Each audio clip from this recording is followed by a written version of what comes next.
everyone. I'm Lydia Thanayan, and I'm going to be talking about the smallpox vaccine.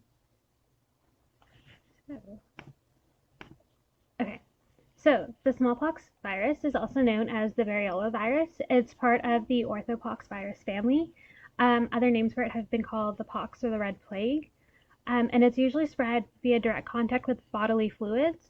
And this can also work if any kind of clothing or blankets or anything like that have been infected, which is also how it's been known to spread in history, which we'll talk about in a little bit later. So just some signs and symptoms. It's usually split into like these stages. So the first stage is the incubation period. This is usually a period of 6 to 19 days. It's usually like the average is around 10 to 14. You're not contagious right now, and you're not showing any symptoms at this point. And then your first symptoms are usually just a high fever, head and body aches. Sometimes there's vomiting. And then once you get to the early rash point, you're your most contagious here. So it usually starts off as just small red spots that start off on your tongue and in the mouth. And they usually break into sores and spread, at which point they'll get to your face, and then they just kind of like spread down your body onto your limbs and your extremities. Usually after your rash appears, your fever starts to go down. But by your fourth day, your sores that have appeared usually fill with a kind of fluid, and there's usually a dent in the middle. And at this point, like your fever can come back, and will usually last until you get to the pustular rash and scabs phase. So again, at this point, like you're still contagious. Your sores do become pustules at this point, hence the pustule rash. But after about 5 days, they begin to scab. And usually, like the second week after your rash appears, most of your sores have started to scab off. And then the last stage is when your scabs fall off. This is usually like takes about 6 days. And it's usually 3 weeks after your rash initially starts off. At this point, you're still contagious until you get to the last stage, which is no scabs. And this is usually, if you get to this point, it's usually 4 weeks after the rash appears. Right. So with treatment and diagnosis, this is actually really interesting because technically smallpox has been eradicated in the world.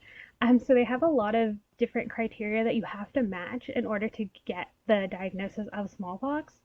So just to start off, the clinical case definition for smallpox is an illness with acute onset of fever of greater than or equal to 101 degrees Fahrenheit, followed by a rash characterized by firm, deep-seated vesicles or pustules in the same stage of development without other apparent cause.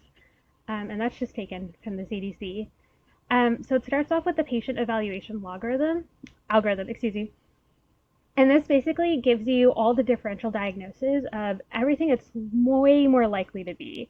And this can include like chickenpox, hand, foot, mouth disease, or monkeypox. It's usually monkeypox. But they want you to basically go alongside each of these diseases and then go through patient history, every single one of their symptoms, and really make sure that, like, yes, this most likely is smallpox.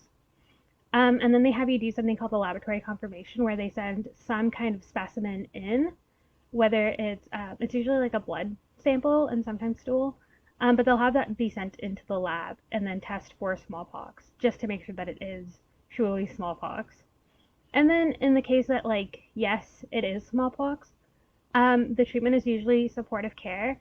They do isolate you, which is what the picture is. They'll completely, like, they try to separate as much of you as possible just to make sure that when you are contagious and, like, your scabs are falling off or anything, like, you don't have contact with anything at all. They will give you a CAM2000, which is one of the vaccines that we're going to talk about in a little bit. And then there's also 3 antivirals that have been approved for treatment, which is tecovirimat, cidofovir, and brincidofovir. Sorry, totally bungled those. Right, and then again, they also have, because smallpox has been eradicated, they do have, like, it's considered very high risk, and they want to isolate it as quickly as possible. So they have these risk categories and risk criteria. Just for clinicians to understand, like, if you do have a possible case of smallpox, like, here's what you need to do. And I just thought that was interesting. So we're going to go a little bit into the history of smallpox. We genuinely don't know where it came from. We know that it has to be transmitted like person to person. Like you can't get it from an animal or anything like that. So they're really confused as to how it came about. We do know that there's smallpox like rashes on Egyptian mummies. So we know that it's been around for at least 3,000 years. It somehow ended up in China in the 4th century, which is where we're kind of where we're able to track it, basically. So you have it in China, and then there's a lot of trade routes and expansions. A lot of people basically going around as globalization really begins. And then as that begins, you have the Arab expansion coming in, going in through Spain and Portugal and northern Africa, which spreads smallpox there. As the Crusades begin, they start to they're going into that area and then going back to Europe, which again brings more smallpox in. And then with the 16th and 17th centuries, you have Europeans crossing the ocean and getting to the Americas, at which point they're again infecting more people.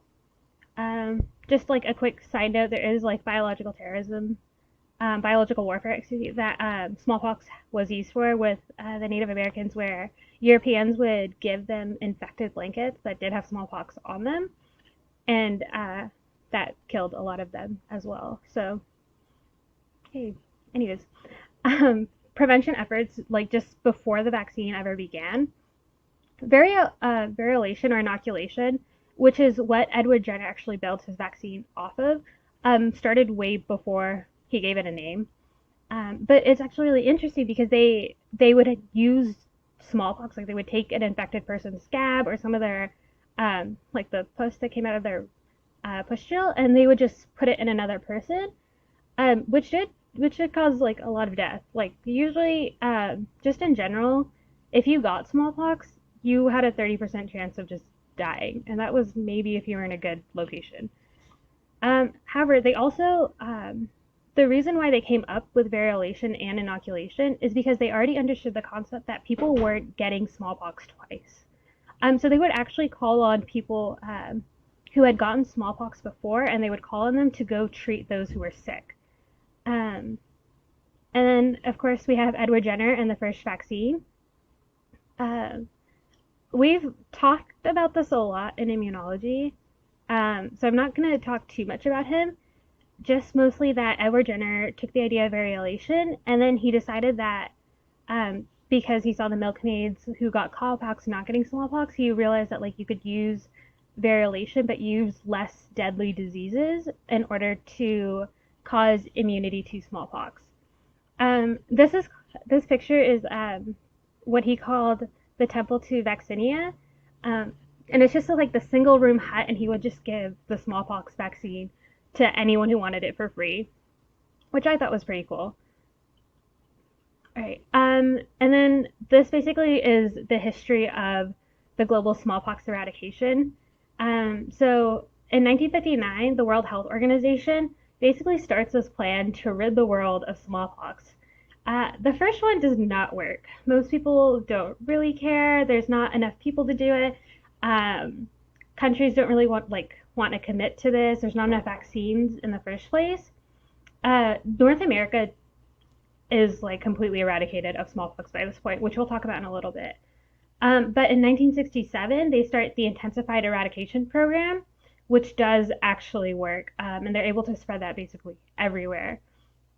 So by 1980, the World Health Organization considers the world completely eradicated of smallpox.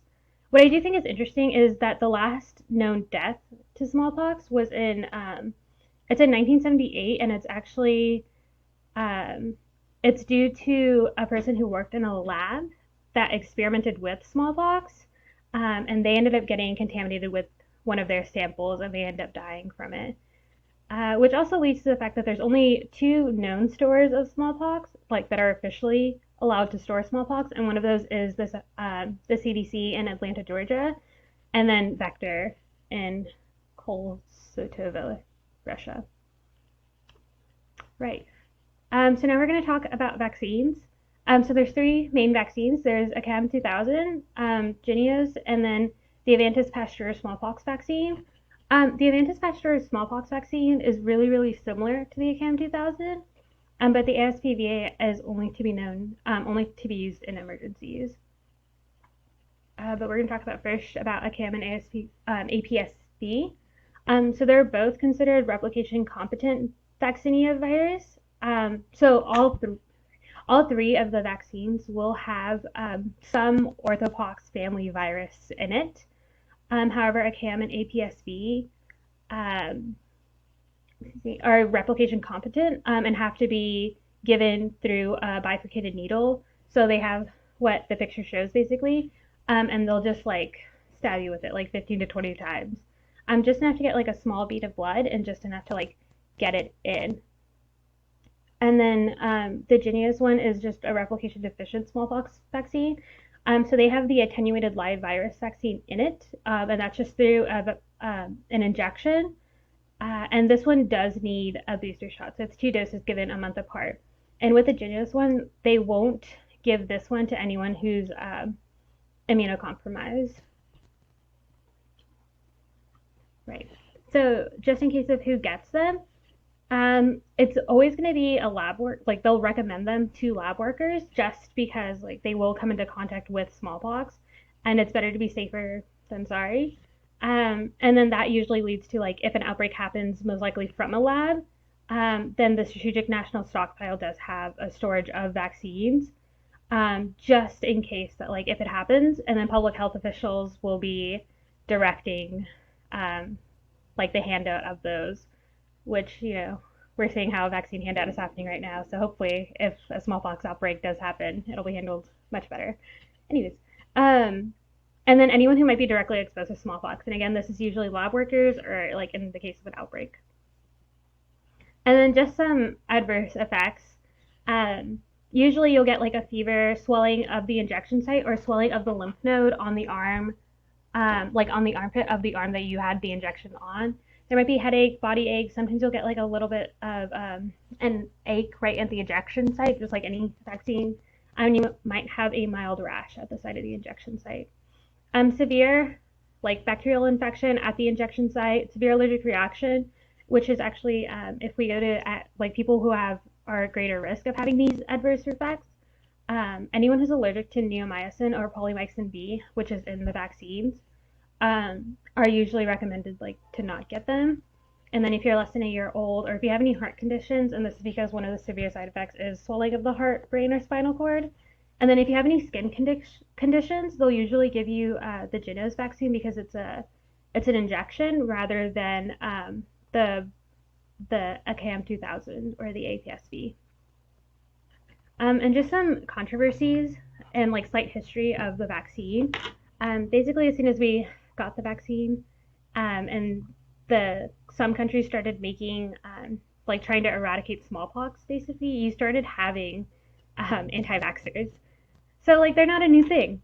So one of the first things that happens is you have the Vaccination Act of 1853, which immediately prompts the creation of 2 anti-vaccination leagues. You have just the Anti-Vaccination League, who's very against vaccinations in general, and then you have the Anti-Compulsory Vaccination League, which is just like, we just don't like you telling us what to do. And this eventually comes along to the United States. So you have the first anti-vaxxer society in America in 1879. And then by 1882, there's an outbreak of smallpox in Massachusetts area. So they're trying to actually get smallpox vaccine mandated in that area in order to contain the outbreak, which leads to the New England Anti-Compulsory Vaccination League, which then leads to the Anti-Vaccination League of New York City, which is created in 1885.